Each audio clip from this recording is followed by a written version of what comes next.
आज हम केमिस्ट्री का एक सबसे इम्पोर्टेंट चैप्टर पढ़ेंगे जिसका नाम है some basic concepts of chemistry, जिसको एक और नाम से जाना जाता है दैट इज मोल कॉन्सेप्ट।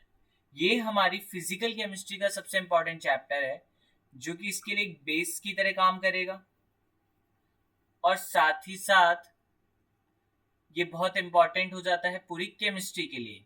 तो इसलिए इस चैप्टर को आना बहुत ज्यादा जरूरी मानते हैं अपन। तो अगर अपन ध्यान से देखें तो अपने को इस चैप्टर में पढ़ना क्या है, हम इस चैप्टर में समझेंगे कि किसी भी चीज में अपन को क्या क्या स्टडी करनी है और उसको कैसे करना है। तो अगर हम केमिस्ट्री में देखें तो अपने को मैटर की स्टडी करनी होती है। हम उसकी कंसंट्रेशन कंपोजिशन पता करते हैं कि यार उसके अंदर क्या क्या चीज है, उसका क्या स्ट्रक्चर है। अगर अपन उसकी प्रॉपर्टीज की बात करें तो किसी चीज के साथ कैसे बिहेव कर सकते हैं, उसका रिएक्शन क्या हो सकता है, पूरी केमिस्ट्री में अपन ये डील करने वाले हैं। ठीक है। और अगर आपको किसी भी मैटर के बारे में पता होना चाहिए तो आपको उसकी प्रेशर पता होना चाहिए कि भाई अगर मान लो मेरे पास कोई गैस है तो कितने प्रेशर पर है, उसने कितना वॉल्यूम ऑक्यूपाई करा है, उसका कितना टेम्परेचर है। तो ये सारी चीजें जो होती हैं, क्वांटिटीज होती हैं, काफी इंपॉर्टेंट होती हैं किसी भी मैटर को एक्सप्लेन करने के लिए। अब ये जो मेरे पास क्वांटिटी होती है, इस क्वांटिटी के दो हिस्से होते हैं। एक होगा अपना मैग्नीट्यूड और एक होगी अपनी यूनिट्स। मैग्नीट्यूड क्या होता है कि हमारे पास हर क्वांटिटी की वैल्यू होती है। जैसे मान लो भाई तुम शॉप पर गए, तुम सब्जी की दुकान पर गए और तुमने उससे बोला, शॉपकीपर से बोला कि भैया मुझे 1 किलो आलू चाहिए। क्या चाहिए? 1 किलो आलू चाहिए। तो अगर मैं आलू देखूं तो ये जो 1 है ना, आपने 1 किलो बोल दिया, एक इसका मैग्नीट्यूड है, या फिर अपन इसे न्यूमेरिकल वैल्यू भी बोल सकते हैं। और जो केजी है ये इसकी यूनिट है, यानी वजन को मुझे किसी यूनिट में मेजर करना था। और ये हमारा एक रिलेटिव स्टैंडर्ड है कि अपन एक रिलेटिव स्टैंडर्ड है उसको मान ले, उसके हिसाब से अपन चीजों को क्या करेंगे, मेजर करेंगे। तो हर क्वांटिटी के एक मैग्नीट्यूड होता है और उसका अपना एक यूनिट होता है। और यूनिट इस चैप्टर में बहुत ज्यादा इंपॉर्टेंट है, या मुझे बोलना चाहिए पूरे साइंस में सबसे ज्यादा इंपॉर्टेंट है। और जेई या फिर नीट के अंदर मैक्सिमम बच्चे यूनिट्स में गलती करते हैं। ठीक है। तो अगर अपन पढ़ें तो अभी यूनिट्स क्या होती है, तो अगर हम देखें तो हमारे पास इंटरनेशनली एक्सेप्टेड कुछ यूनिट्स होती हैं जिसको हम एसआई यूनिट्स बोलते हैं। ये एक ऐसी यूनिट है जो पूरी दुनिया में चलेगी। फॉर एग्जांपल अगर मैं बोलूं कि मेरा लंदन के अंदर फुट चलता है और हमारे इंडिया में मान लो मीटर चलता है, तो गड़बड़ हो जाएगी। वो लोग कोई भी लेंथ अगर भेजेंगे तो वो फुट में भेजेंगे और इंडिया वाले उसे मीटर में देखने की कोशिश करेंगे। तो इसीलिए क्या होता है कि पूरी दुनिया एक स्टैंडर्ड यूनिट्स मानती है और जब कोई भी कुछ काम इंटरनेशनली करना पड़ता है तो हम उसे स्टैंडर्ड यूनिट्स के टर्म्स में करते हैं। ठीक है, पक्की बात। तो अभी यूनिट्स दो टाइप की हो सकती है, एक होती है फंडामेंटल यूनिट और एक होंगी अपने पास डिराइव्ड यूनिट। फंडामेंटल यूनिट क्या होती है? ये ऐसी बेसिक यूनिट्स होती हैं जो कि नॉन डिविजिबल है और दूसरी चीज इनका यूज करके अपन दूसरी यूनिट्स बनाते हैं। तो ये अपने पास क्या है? बेसिक यूनिट्स है। ठीक है, यहाँ से आप क्लास के नोट्स अच्छे बनाना, इसको लिखते हुए चलो साथ साथ। तो जो मेरे पास मास है, मास को अपन किलोग्राम में मेजर करते हैं, जिसको अपन केजी से रिप्रेजेंट करते हैं। टेम्परेचर जो है मेरे पास वो केल्विन में आता है, हम केल्विन में मेजर करते हैं। एसआई सिस्टम के अकॉर्डिंग होता तो डिग्री सेल्सियस भी है, बट आप एसआई सिस्टम के अकॉर्डिंग केल्विन में मेजर करोगे।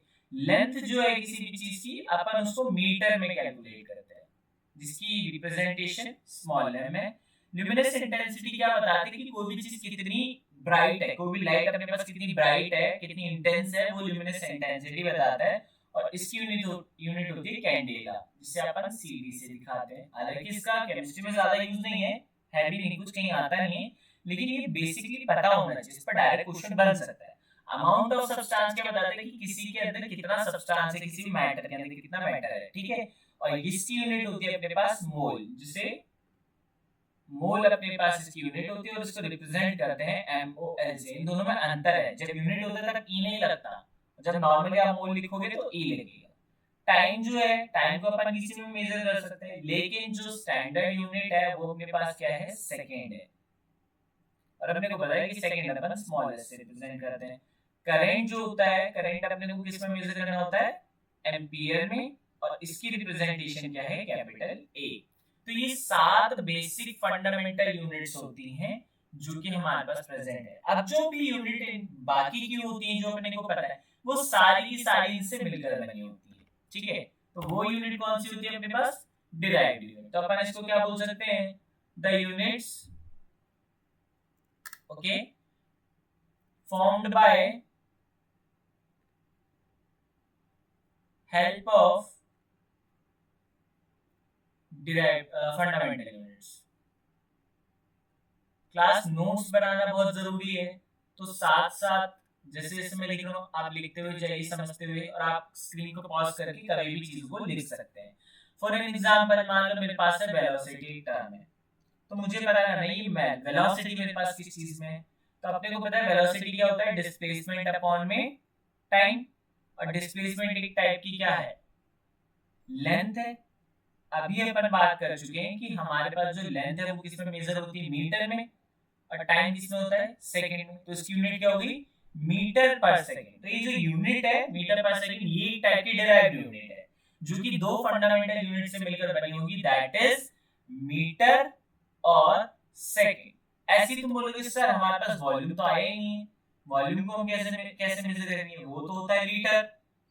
और अगर हम ध्यान से देखें तो इस पूरे सिस्टम में कहीं पे भी वॉल्यूम नहीं है, तो वॉल्यूम को हम कैसे मेजर कर सकते हैं, वॉल्यूम एक्चुअली में क्या होता है कि किसी चीज का लेंथ ब्रेड्थ और हाइट अपन मल्टीप्लाई करें तो वॉल्यूम आता है, और ये वैल्यू आती है मीटर क्यूब के बराबर। तो मीटर क्यूब जो है वो अब ऐसे यूनिट है किसकी, वॉल्यूम की, जिसके अंदर मीटर मेरे पास है वो है fundamental unit.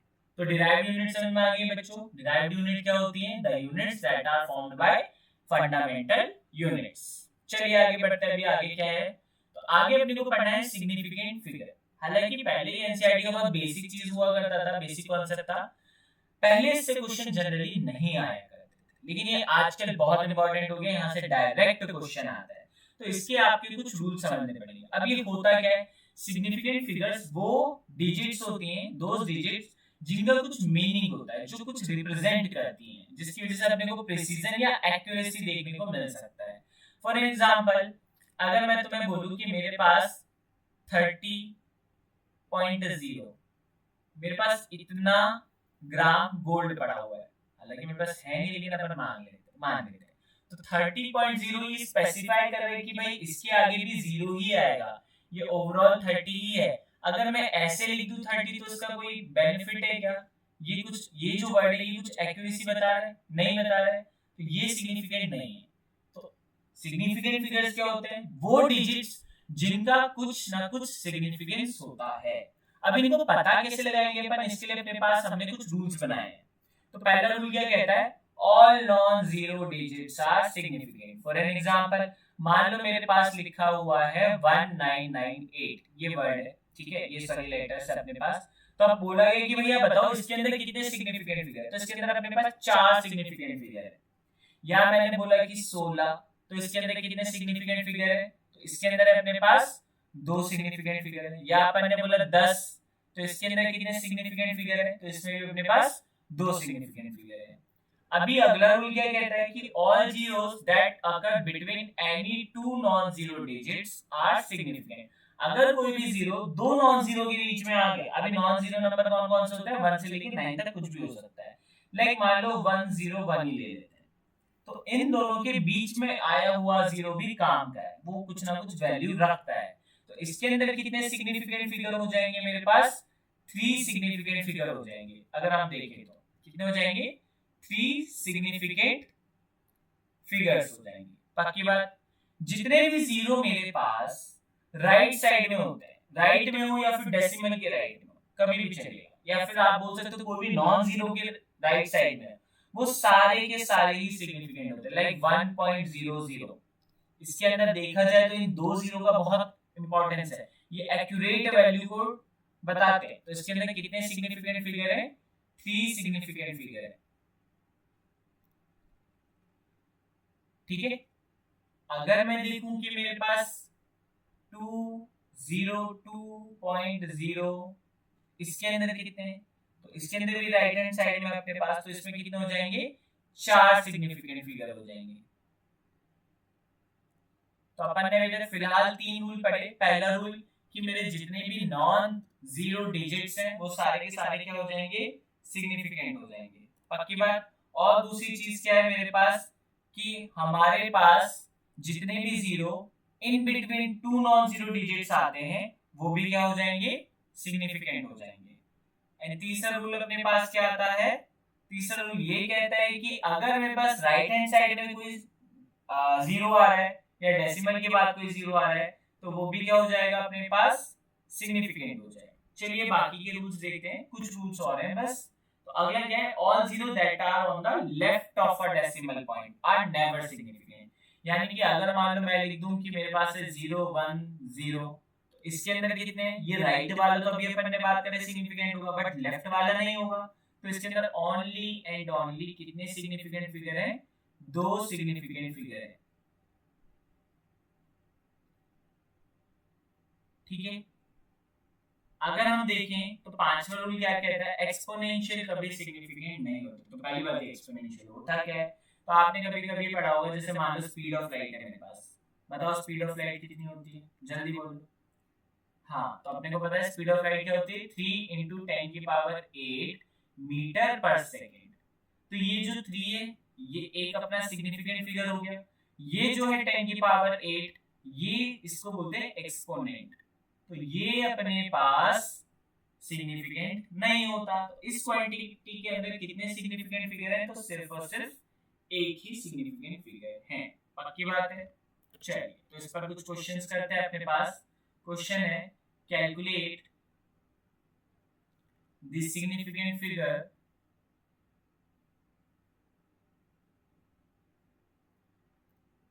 in the following, in the following। कौन कौन से अपने पास, ए वैल्यू देख लेते हैं 0.100, इसमें बताना है, शुरू करते जाओ। 0.101.32 मान लो, इसके अंदर अपने को बताना है। सी है मेरे पास 0.011 है, इसके अंदर बताना है। डी है मेरे पास 1.01 इंटू 10⁴। ई है मेरे पास 3.029 और डी है मेरे एफ है मेरे पास 6.23 इंटू 10⁻23। मान ली ये डेटा है। तो अभी इसके अंदर कितने सिग्निफिकेंट फिगर है, तो अपने को पता है लेफ्ट वाला लेना नहीं है ना, पक्की बात है। तो हमारे पास कितने हो गए, 3। तुम्हारा आंसर कितना आया था, 3 ही आया था, वेरी गुड। अभी इसके अंदर क्या है, 0 के बीच में आ गया तो ये भी सिग्निफिकेंट हो जाएगा। तो कितने डिजिट है, 1 2 3 4 5, तो इसके अंदर कितने हो जाएंगे, 5 सिग्निफिकेंट फिगर हो जाएंगे। इसको ट्राई करो, पॉज करके ट्राई करो इसे। तो देखो इसके अंदर अपने पास कितने सिग्निफिकेंट फिगर आते हैं, लेफ्ट वाले लेने नहीं ये वाले, तो अपने पास 2 ही हैं ये, तो ये अपने पास 2 हैं, तो 2 सिग्निफिकेंट फिगर है। इसके अंदर कितने होंगे, एक्सपोनेंशियल आ गया, अपने को याद है एक्सपोनेंशियल लेना नहीं है, तो सिर्फ 3 है, तो इसके अंदर 3 सिग्निफिकेंट फिगर होंगे। ये पूरी वैल्यू के अंदर कितने होंगे, 4 सिग्निफिकेंट फिगर होंगे। और इसके अंदर एक्सपोनेंशियल अगेन नहीं लेना, और ये तीनों की तीनों नॉन जीरो हैं, ठीक है, तो इसके अंदर भी 3 सिग्निफिकेंट फिगर होंगे।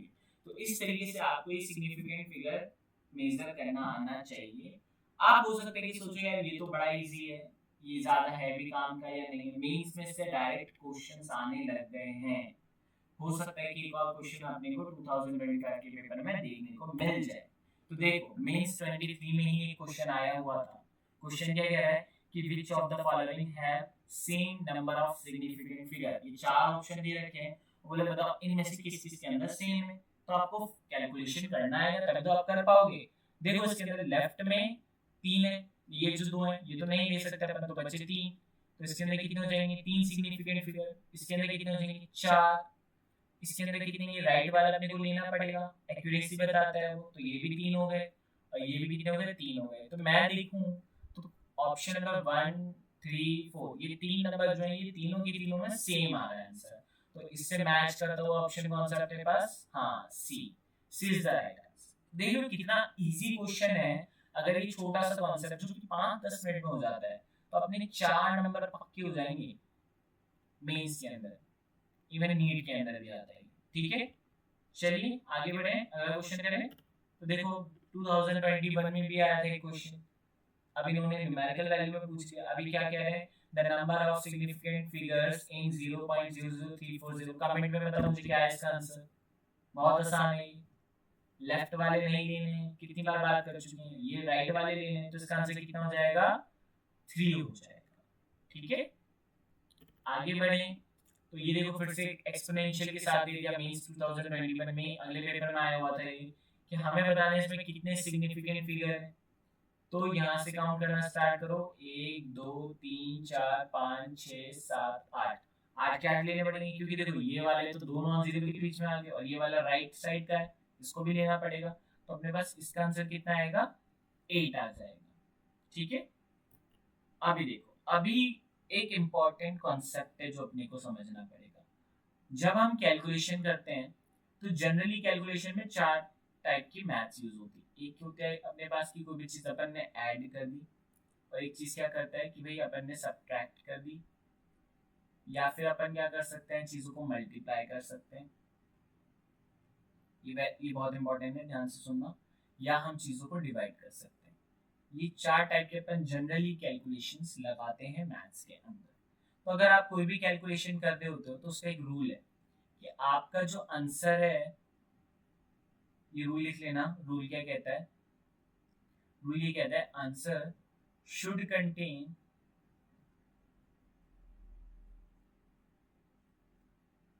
Minimum number of significant figure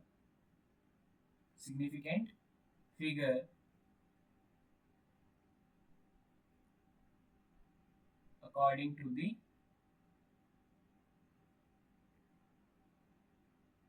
given values। यानी कि अगर मान लो आप कुछ 2-3 चीजें ऐड कर दो, फॉर एन एग्जांपल मैंने ऐड करा 2.0 प्लस 31 0.3 नहीं है 0.0 ले लो प्लस 1.00, मैंने इन वैल्यू को ऐड करा। तो अगर मैं इसे ऐड करता हूँ तो मेरा आंसर मोर एक्यूरेटली कितना आएगा, देखो ये आ जाएगा 31 प्लस 1 32 यानी 34.00। लेकिन अगर मैं देखूं इसके अंदर कितने सिग्निफिकेंट फिगर है 2, इसके अंदर कितने 3 और इसके अंदर भी कितने 3। तो जो मेरा करेक्ट आंसर है वो मिनिमम वाले के बराबर आना चाहिए। तो मैं इसका एक्यूरेट आंसर क्या लिखूंगा 34 लिखूंगा अकॉर्डिंग टू दी रूल्स। ठीक है, इस इंपॉर्टेंट रूल पर हम ये भूल जाते हैं और इस इंपॉर्टेंट रूल पर एक क्वेश्चन आया हुआ है, वो आया है मेंस 2022 में। अभी इस क्वेश्चन में उसने कैलकुलेशन करा दिया, उसने बोला कि बताओ करेक्ट आंसर क्या। अब सारे करेक्ट लग रहे हैं, कोई बच्चा अगर सॉल्व करेगा थोड़ा राउंड ऑफ लेगा तो हो सकता है गलत ऑप्शन चूज कर दे। इसको करने का सही तरीका क्या है, आपको ये मल्टीप्लाई नहीं करना, it will waste your time. आपको क्या करना है, ध्यान रखना है कितने सिग्निफिकेंट फिगर है मिनिमम वाले में। इसमें 3 है, इसमें 4 है, इसमें भी 4 है, तो आपको 3 वाला आंसर चूज करना है। तो इसके अंदर कितने सिग्निफिकेंट फिगर है 4, इसमें कितने 3, इसमें कितने 2, इसमें कितना है 1। Best answer B. कोई कैलकुलेशन नहीं करना, कोई मल्टीप्लाई नहीं करना, कोई डिवाइड नहीं करना, ये आंसर डायरेक्ट आ गया। पक्की बात है। चलो अपन आगे बढ़ते हैं। तो अब क्या है कि अगर मान लो कि आपका आंसर थोड़ा इधर उधर हो गया तो अब आपको राउंड ऑफ करना आना चाहिए ताकि आप कम सिग्निफिकेंट फिगर कर सको। तो राउंडिंग ऑफ क्या है, a number is rounded off to the required number of significant figure. अगर कभी ज्यादा आ जाते हैं मल्टीप्लिकेशन से और आपको उसे कम करना पड़े तो आप राउंड ऑफ करोगे, हटाओगे चीजों को। ठीक है, तो उसके कुछ रूल्स होते हैं, अपन रैंडमली डिजिट नहीं हटा सकते। राउंडिंग ऑफ के क्या इंपॉर्टेंट रूल होता है, पहला रूल ये कहता है when the first digit in the left is less than 5। अगर कभी भी कोई तुम डिजिट हटा देते हो और वो 5 से कम है लास्ट वाली, तो लास्ट डिजिट जो होती है वो रिमेन सेम होती है। यानी कि इसका एग्जांपल बन गया है मेरे पास, मान लो कि मेरे पास है 31.32 लिखा है और मुझे इसे 3 सिग्निफिकेंट फिगर तक कन्वर्ट करना है। तो अपन क्या करेंगे, लास्ट वाले डेटा हटाएंगे। अब देख रहा हूँ मैं 5 से तो कम है, तो इसे एज इट इज लिखोगे 31.3 लिखोगे। दूसरा क्या एग्जांपल 2 मेरे पास कि अगर मान लो मेरे पास कोई भी डिजिट है, लास्ट डिजिट वो 5 से क्या है बड़ी है, तो आप क्या करोगे लास्ट डिजिट को एक वैल्यू बढ़ा दोगे। ठीक है, when the first digit is greater than 5 the last digit is rounded up. Up मतलब एक वैल्यू बढ़ानी है। फॉर एग्जांपल अगर ये लिखा है 31.3 0.36 लिख दिया, तो लास्ट डिजिट को हटाओगे जब, तो आप क्या करोगे, एक वैल्यू को इंक्रीज कर दोगे, तो ये हो जाएगा 31.4। अगला सबसे इंपॉर्टेंट रूल है, अगला इंपॉर्टेंट रूल क्या है, क्या हो, अभी अपने को पता चलिए कि 5 से कम है तो भाई एज इट इज लिखना है, 5 से ज्यादा है तो एक वैल्यू बढ़ा देंगे, लेकिन अगर 5 ही आ गया तो क्या करें, तब आपको देखना है कि उसके बाद वाला नंबर आपका ऑड है या फिर इवन है। अगर वो अपने पास ऑड है तो आपको उसे इवन बनाना है, और वो ऑलरेडी इवन है तो उसे एज इट इज रख दो। क्या कहना चाहता हूँ मैं, एग्जाम्पल 3 क्या है कि मान लो मेरे पास 31.35 आ गया, तो मैं ये जब 5 हटाऊंगा तो मैं ये देखूंगा इसके पीछे वाला ऑड है इवन है, अब ये ऑड है तो आप एक वैल्यू बढ़ा दोगे 31.4 करोगे, लेकिन मान लो ये कुछ ऐसा दिया होता 31.45 समथिंग और आप लास्ट डिजिट हटा दे, तो आप 4 को एज इट इज लिखोगे क्योंकि ऑलरेडी इवन है, इसी और बढ़ाने की जरूरत ही नहीं है। तो इस तरीके से हमें राउंडिंग ऑफ करनी होती है। ठीक है बच्चों, इसको लिखो, ये सारे पॉइंट जो है सिग्निफिकेंट फिगर, राउंडिंग ऑफ, ये बहुत ज्यादा अपने पास इंपॉर्टेंट है एग्जाम के लिए। तो स्टूडेंट्स अब हम पढ़ेंगे साइंटिफिक नोटेशन क्या होता है। देखो बहुत सिंपल सा टॉपिक है। साइंटिफिक नोटेशन का क्या मतलब होता है, एक तरीका, एक रिप्रेजेंटेशन जिसमें अपन कोई न्यूमेरिकल वैल्यू को लिख सकते हैं।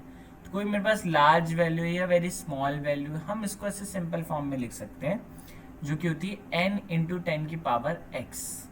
अभी एक बात ध्यान देने वाली बात है यहाँ पर, n में क्या है कि अगर कोई डेसिमल आता है तो पहले नॉन जीरो डिजिट के बाद आपको डेसिमल को प्लेस करना होता है। फॉर एन एग्जाम्पल कि मेरे पास है 19, इसको भी अपन क्या कर लेते हैं, एक सेकेंड, इसको भी अपन 0 कर लेते हैं और इसको भी 0 कर लेते हैं। तो मान लो मेरे पास ये 19,000 की वैल्यू है, तो हम इसको साइंटिफिकली नोटेशन के अकॉर्डिंग अपन इसे कैसे रख सकते हैं, तो ये वैल्यू पॉइंट लास्ट में मानना है।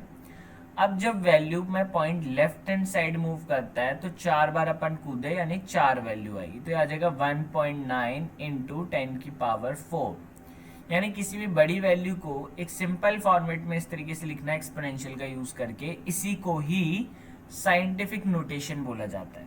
चलो अपन और एग्जांपल देखते हैं। इसका एग्जांपल 1 हो गया, एक और देखते हैं। मान लो मेरे पास है 2, 3 और उसके आगे मैंने लगा दिए 6 0। तो अब इस क्वेश्चन को कैसे साइंटिफिक नोटेशन में लेकर आना है, तो आप लास्ट में पॉइंट मानेंगे और अब अपन लेफ्ट में कूद रहे, 1 2 3 4 5 6 7। हमेशा ध्यान रखना डेसिमल पहले ही नॉन जीरो डिजिट के बाद आ जाता है, तो वैल्यू हो जाएगा 2.3। सिंस लेफ्ट साइड गए तो ये पॉजिटिव 7 वैल्यू देकर जाएगा। अभी राइट हैंड साइड घूमेंगे तो क्या हो जाएगा, तो मान लो मेरे पास है वैल्यू 0.00123, इस तरीके की वैल्यू आ जाती। तो अपन कितनी राइट साइड में कूदेंगे, कितनी बार, 1 2 3 4 5 बार। तो अगर मैं इस वैल्यू को लिखना चाहूँ तो ये क्या हो जाएगा 1.23 इंटू 10 की पावर, कितनी बार कूदे थे, 1 2 3 4 5 बार कूदे थे, तो ये हो जाएगा -5। जब भी राइट हैंड साइड की तरफ डेसिमल मूव होता है तो नेगेटिव एक्सपोनेंट आता है, और लेफ्ट हैंड साइड कूदते हैं तो पॉजिटिव एक्सपोनेंट आता है। तो ये सिंपली साइंटिफिक नोटेशन है। अपन ज्यादातर वैल्यू केमिस्ट्री में साइंटिफिक नोटेशन के टर्म्स में सारी न्यूमेरिकल वैल्यूज को लिखा जाता है। अब ये एक्सपोनेंट इतने बड़े बड़े ना लिखने पड़े, इसके लिए अपन एक छोटे छोटे फॉर्मेट बनाते हैं। तो ये मेरे पास एक्सपोनेंट के सिंबल्स हैं, ये फैक्टर है। तो आप देख सकते हैं कि 10 की पावर -1, अगर मेरे पास डेसीमीटर है तो हम उसे क्या कर सकते हैं, इस तरीके से लिख सकते हैं, 10 की पावर -1 मीटर। सेंटीमीटर क्या होता है, 10 की पावर -2 मीटर के आसपास आता है। मिलीमीटर क्या है, 10 की पावर -3 मीटर है। यानी ये जो मेरे पास मिली है, 10 की पावर -3 कहीं पे भी लग गया तो आप इसे मिली बोलोगे। अब इसके अंदर मोस्ट इंपॉर्टेंट क्या क्या है, मैं उसको स्टार लगा देता हूँ। देखो डेसी इंपॉर्टेंट है, बहुत यूज होता है। सेंटी इंपॉर्टेंट है, बहुत यूज है। मिली बहुत इंपॉर्टेंट यूज होता है। नैनो में, पीको में अपन बहुत डील करते हैं। और यहाँ पर किलो हो गया, मेगा हो गया और गीगा हो गया। ये जो मैंने स्टार मार्क करी है, ये वैल्यू आपको आनी ही आनी चाहिए। इनका इंटर कन्वर्जन बहुत ज़्यादा आता है, ठीक है। ये काफ़ी ज़्यादा इम्पोर्टेंट है अपने लिए। फॉर एन एग्जाम्पल, जैसे मान लो कि काफ़ी बार अपन को क्वेश्चन क्या है अपने पास, क्वेश्चन ये कह रहा है कि कन्वर्ट 5 डेसीमीटर इंटू सेंटीमीटर। मान लो मुझे डेसीमीटर को सेंटीमीटर में कन्वर्ट करना है, तो मुझे पता होना चाहिए कि 1 डेसीमीटर किसके बराबर होता है, 10 की पावर -1 मीटर के, और 1 सेंटीमीटर किसके बराबर होता है, 10 की पावर -2 मीटर के। अभी अगर मैं इनको डिवाइड कर दूँ तो क्या आएगा, 1 decimetre divide by 1 centimetre will be equal to हो जाएगा ये 10, यानी 1 डेसीमीटर में कितने सेंटीमीटर होते हैं, 10 सेंटीमीटर होते हैं। तो मुझे 5 डेसीमीटर को सेंटीमीटर में करना, तो आंसर कितना हो जाएगा, 5 से दोनों तरफ मल्टीप्लाई कर दो तो आंसर आ जाएगा 50 सेंटीमीटर। तो इस तरीके से आपका कन्वर्जन क्लियर होना चाहिए, और ये आपके पास जो एक्सपोनेंट है ये आपको क्लियर होने चाहिए। जो इसका इनको लिख लो, स्पेशली उनको लिखना जिन पर मैंने स्टार मार्क करा, ये बहुत ज्यादा इंपॉर्टेंट है पेपर के पॉइंट ऑफ व्यू से, ठीक है। इसके बाद है डाल्टन्स एटॉमिक थ्योरी। देखो ऑल्दो डाल्टन्स एटॉमिक थ्योरी लगता है कि बहुत इजी है, कोई पढ़ता नहीं था, बट इससे भी आजकल क्वेश्चन आने चालू हो गए हैं। तो डाल्टन्स एटॉमिक थ्योरी एटम पर क्या थ्योरी देती है, ये पहली थ्योरी कहती है कि हमारे पास जो एलिमेंट है वो क्या होता है, वो एलिमेंट है वो बहुत ही एक्सट्रीमली स्मॉल पार्टिकल से बने होते हैं, जिसको अपन एटम बोलते हैं। और ये जो एटम है दे आर आइडेंटिकल, किसी भी एक एलिमेंट के लिए एटम्स आइडेंटिकल होंगे। अगर 2 एटम्स अलग हैं तो यानी कि वो 2 डिफरेंट एलिमेंट्स के होंगे। अभी अपन थर्ड पॉइंट क्या बोल सकते हैं इस थ्योरी का, कि ये जो है ये एटम्स कंपाउंड्स जो होते हैं अपने अंदर अपने, वो काफी सारे एटम से मिलकर बने होते हैं, एक या उससे ज्यादा एटम से मिलकर बने होंगे, डिफरेंट या फिर सेम एलिमेंट का भी वहां हो सकता है, ठीक है। In any compound the ratio of the number of atoms of any 2 of the elements present is either an integral और सिंपल फ्रैक्शन। यानी अगर हम उन 2 एलिमेंट्स का रेशियो निकालेंगे तो कोई इंटीजर हो सकता है या फिर सिंपल फ्रैक्शन हो सकता है। अभी केमिकल रिएक्शन के अंदर क्या होता है, हम सेपरेशन करते हैं या कंबाइन करते हैं एटम्स को, ठीक है। ना तो अपन एटम को क्रिएट कर सकते हैं, ना ही हम उसे डिस्ट्रॉय कर सकते हैं। फॉर एन एग्जाम्पल मान लो मेरे पास H2 था और O2 था, और इन दोनों को अपन ने रिएक्शन करके लिखा, तो ये क्या बनाएंगे, वाटर बनाएंगे। तो यहाँ पर ये रिकम्बाइन हो रहे हैं, कॉम्बिनेशन हो रहा है दोनों एलिमेंट्स का, दोनों के एटम मिलकर H2 मॉलिक्यूल बना रहे हैं। तो ये थ्योरी है डाल्टन्स एटॉमिक थ्योरी, सिंपल है काफी, इसी से एक बार क्वेश्चन भी आया। तो देख सकते हैं मेंस 2020 में इसका क्वेश्चन डायरेक्ट आया था। क्वेश्चन क्या कह रहा है कि ऐसा कौन सा स्टेटमेंट है जो कि डाल्टन्स में नहीं बोला गया था। तो अगर ऑप्शन ए पढ़े, chemical reaction involve reorganisation of atom, atoms दोबारा से रीऑर्गेनाइज होते हैं, हम ना उन्हें तोड़ सकते हैं ना ही बना सकते हैं, तो करेक्ट है ऑप्शन। यानी लेकिन इसने हमसे बोला कि कौन सा नहीं है, तो ए ऑप्शन हो नहीं सकता। All the atoms of a given element have identical properties, वो आइडेंटिकल होते हैं, ये भी उसने बोला था, तो ये भी नहीं हो सकता। When gases combine or reproduced in a chemical reaction, they do so in chemical ratio, simple ratio by volume. ऐसा कुछ भी नहीं बोला था उसने, तो ऑप्शन सी इसका करेक्ट आंसर है। तो देख लो अब काफी रिसेंटली आया है मींस 2020 के अंदर, और इस छोटे टॉपिक से भी अभी आ सकता है। तो एनटीए में क्वेश्चन इतने इजी हो गए हैं कि आप किसी भी छोटे छोटे टॉपिक को आप इग्नोर नहीं कर सकते। अभी इसकी कुछ लिमिटेशन थी। लिमिटेशन अपने पास क्या थी कि हमारे पास सब एटॉमिक पार्टिकल डिस्कवर हो गए थे, लाइक इलेक्ट्रॉन, प्रोटॉन और न्यूट्रॉन। डाल्टन ने ये बोला था कि अपन इसे और ज्यादा क्लासीफाई नहीं कर सकते, लेकिन ये हो रहे थे, तो ये एक लिमिटेशन थी। दूसरा आइसोटोप्स, सेम ही एलिमेंट है फिर भी डिफरेंट टाइप के एटम्स हो सकते हैं, तो आइसोटोप्स और सब एटॉमिक पार्टिकल्स होते हैं वो बहुत बड़ी लिमिटेशंस थे डाल्टन्स एटॉमिक थ्योरी के लिए, ठीक है। तो अगली क्लास में हम बहुत ज्यादा इंपॉर्टेंट लॉज के बारे में स्टडी करेंगे। मैं फिर से बोल देता हूँ, ये जो पहला सेशन आज हमने लिया या जो कल का अपन सेशन लेंगे अगला, ये दोनों ही काफी इजी सेशन है। पहले इनसे क्वेश्चंस नहीं आते थे, बट आज की क्लास में आप देख सकते हैं कि वो डायरेक्टली क्वेश्चन देता है। बहुत सारे टाइप्स के एग्जाम्स में ये क्वेश्चन आपको देखने को मिल सकते हैं, प्लस एक बेसिक प्लेटफॉर्म भी प्रोवाइड करते हैं पूरी केमिस्ट्री को अंडरस्टैंड करने के लिए। तो आज के लिए थैंक यू बच्चों।